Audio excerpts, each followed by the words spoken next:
Students, हम हमारी first unit के क्वेश्चंस प्रैक्टिस कर रहे थे। उसमें जो नेक्स्ट क्वेश्चन हम करने जा रहे हैं वो ये है।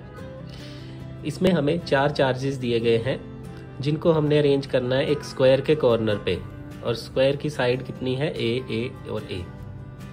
डायगोनल क्या हो जाएगा, a√2। हमें कितना वर्क डन करना पड़ेगा इस सिस्टम को अरेंज करने के लिए। तो पहले हम एक चार्ज को लाएंगे, फिर दूसरे चार्ज को लाएंगे, फिर तीसरे चार्ज को लाएंगे, फिर चौथे चार्ज को लाएंगे। तो सबको लाने के लिए जो वर्क डन करते हैं वो किस फॉर्म में स्टोर होता है, पोटेंशियल एनर्जी की फॉर्म में। और यानी इस सिस्टम पूरे की पोटेंशियल एनर्जी जो होगी वो क्या होगी, वर्क डन के बराबर होगी। पोटेंशियल एनर्जी का फॉर्मूला दो चार्जेस का मैंने आपको बताया था, फर्स्ट चैप्टर में है ये। दोनों चार्जेस की मल्टीप्लाई अपॉन में डिस्टेंस, मल्टीप्लाई के होता है 1/4 पाई एप्सिलॉन नॉट। तो हम क्या करेंगे वर्क डन निकालने के लिए, पहले दोनों चार्जेस की पोटेंशियल एनर्जी देखेंगे, Q1 Q2/A, फिर दूसरे तीसरे की Q2 Q3/A, फिर तीसरे चौथे की Q3 Q4/A, फिर चौथे और पहले की Q4 Q1/A, फिर पहले और तीसरे की और दूसरे और चौथे की। इस तरह से यहाँ डिस्टेंस a√2 है। तो अब सबकी वैल्यू रखेंगे। जो Q1 है वो प्लस का Q है, Q2 माइनस का Q है, तो क्या आ जाएगा, KQ माइनस का KQ²/A। इसमें भी माइनस का KQ²/A, माइनस का KQ²/A, माइनस का KQ²/A। और ये दोनों Q² आएंगे, ये प्लस का है, ये भी प्लस का है, ये माइनस का है, ये माइनस का है, तो माइनस माइनस प्लस का KQ²/A√2। इनको ऐड करेंगे तो माइनस का 4 KQ²/A आएगा। ये दोनों ऐड हो जाएंगे 2 KQ²/A√2, और √2 से ऊपर वाला 2 कटेगा तो ऊपर √2 रह जाएगा। KQ²/A कॉमन आ जाएगा, ब्रैकेट में रह जाएगा √2 - 4। तो ये है वर्क डन जो हमने इस सिस्टम को अरेंज करने के लिए करना है। यानी जो इसकी पोटेंशियल एनर्जी है उतना ही वर्क डन करना होता है। तो हमने पोटेंशियल एनर्जी निकाल ली, वो हमने बता दिया भी इतना वर्क डन करना पड़ेगा इस सिस्टम को अरेंज करने के लिए।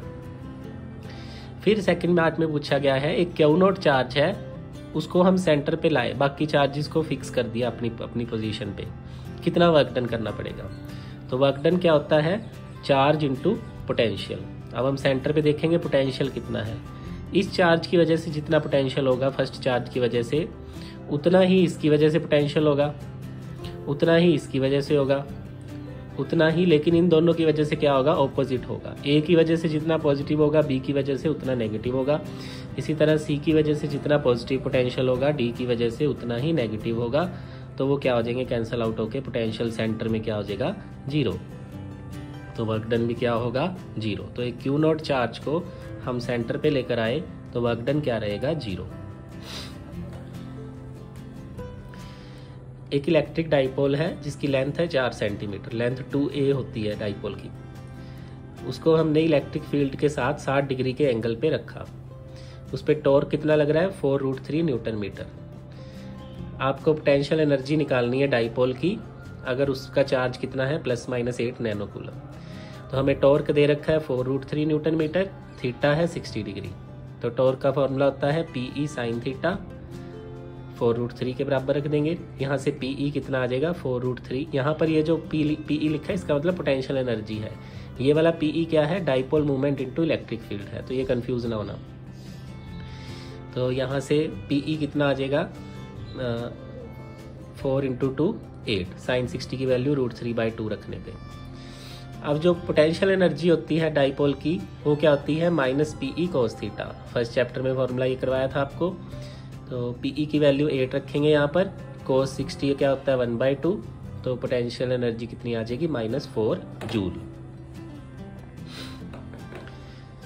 इस तरह से 2 नंबर में क्वेश्चन आते हैं आपके पेपर में, तो ऐसे क्वेश्चंस को ध्यान से करना। अब इसमें इस चार्ज का कोई यूज़ नहीं हुआ और ना इस लेंथ का कोई यूज़ हुआ, क्योंकि हमने सीधा P × E की वैल्यू निकाल ली, तो वही पुट कर दी, क्योंकि पोटेंशियल एनर्जी का फॉर्मूला भी सेम था, PE cos थीटा, P.E ही होता है इसलिए।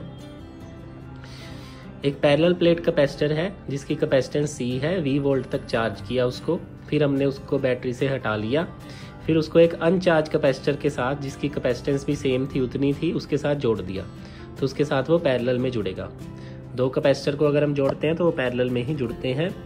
अगर बैटरी हो फिर हम उनको सीरीज में या पैरेलल में जैसे मर्जी लगा सकते हैं, लेकिन दो कैपेसिटर हो तो वो पैरेलल में ही लगेंगे। Find out the ratio of the energy stored in the combined system to that stored in initially in the single capacitor. पहले सिंगल कैपेसिटर में कितनी एनर्जी थी और अब कंबाइन में कितनी एनर्जी है, दोनों का रेशियो निकाल लो। तो अकेले कैपेसिटर में एनर्जी कितनी थी, Q²/2C। अब जब हमने उसको बैटरी से हटा के दूसरे कैपेसिटर के साथ जोड़ दिया, पैरेलल में जुड़ा है, उसकी भी C है कैपेसिटेंस, तो C + C कितनी हो जाएगी, दोनों की 2C हो जाएगी। तो अब एनर्जी कितनी हो जाएगी, Q²/2 × 2C, C की जगह 2C रख दिया, तो Q²/4C। अब फाइनल बाय इनिशियल का रेशियो निकालेंगे, क्या आ जाएगा, 1/2। अब देखिए, अगर आपको सर्किट में किसी आर्म के अंदर कैपेसिटर दिया गया, ये कैपेसिटर वेरिएबल कैपेसिटर का सिंबल है, तो उस आर्म में करंट फ्लो नहीं करता, ये चीज़ ध्यान रखनी है आपने। ऐसे क्वेश्चन सॉल्व करते टाइम जिस आर्म में कैपेसिटर हो उस आर्म के अंदर सर्किट की आर्म में करंट नहीं होता। तो यहाँ पर करंट जो है सीधा A से B से C ऐसे फ्लो कर रहा है। स्टेडी स्टेट में कैपेसिटर फुली चार्ज है। तो हमने क्या निकालना है, कैपेसिटर पे चार्ज निकालना है। चार्ज होता है C × V। C हमें दे रखी है 6 माइक्रोफैरेड, हमने V निकालना है। अब ये कैपेसिटर इस AB के क्या लगा है, पैरेलल में। जितना पोटेंशियल AB के अक्रॉस होगा उतना ही कैपेसिटर के अक्रॉस होगा। तो हम AB का पोटेंशियल निकाल लेंगे। AB का पोटेंशियल निकालने के लिए क्या निकालना पड़ेगा, पहले करंट निकालना पड़ेगा। सीरीज में करंट क्या होता है, सेम। तो टोटल रेजिस्टेंस कितनी होगी, 20 + 10 30 ओम। V 2 वोल्ट दे रखा है।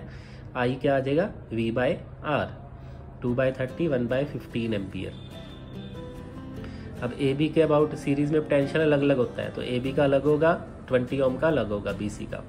तो AB का क्या होगा, I × RAB, AB रेजिस्टेंस जितनी है। तो I 1/15 है, रेजिस्टेंस 10 ओम है, तो कितना आ जाएगा, 2/3 वोल्ट। ये सेम पोटेंशियल जो है कैपेसिटर के अबाउट होगा। तो कैपेसिटर का चार्ज कितना हो जाएगा, C × V, यानी C कितना है, 6 माइक्रोफैरेड। 6 × 10⁻⁻6 लिख दिया, और V क्या है, 2/3, 4 माइक्रोकूल। नेक्स्ट क्वेश्चन ये कंसेप्चुअल है। एक होलो मेटल का स्फीयर है जिसका रेडियस 10 सेंटीमीटर है। उसको चार्ज किया हमने कितने पोटेंशियल तक, 5 वोल्ट तक। What is the potential at the centre of the sphere. उस स्फीयर के सेंटर पे पोटेंशियल कितना होगा। अब देखो, स्फीयर के अंदर कोई चार्ज नहीं है, तो स्फीयर के अंदर क्या है, चार्ज नहीं है, तो इलेक्ट्रिक फील्ड अंदर 0 है। लेकिन पोटेंशियल क्या होता है, जितना सरफेस पे होता है उतना ही अंदर होता है। तो पोटेंशियल कांस्टेंट होता है, जितना सरफेस पे उतना ही अंदर। तो पोटेंशियल उसके सेंटर पे कितना होगा, 5 वोल्ट ही होगा, जितना सरफेस पे है। तो इस तरह से आपने जो है क्वेश्चन कंसेप्चुअल भी करने हैं, न्यूमेरिकल्स भी करने हैं। फर्स्ट यूनिट के हम क्वेश्चन अभी 2-3 वीडियोस में और करेंगे। अच्छे से जब हो जाएंगे तो उसके बाद जो है हम नेक्स्ट सेकंड यूनिट स्टार्ट करेंगे। सेकंड यूनिट यानी 3rd चैप्टर इलेक्ट्रिसिटी।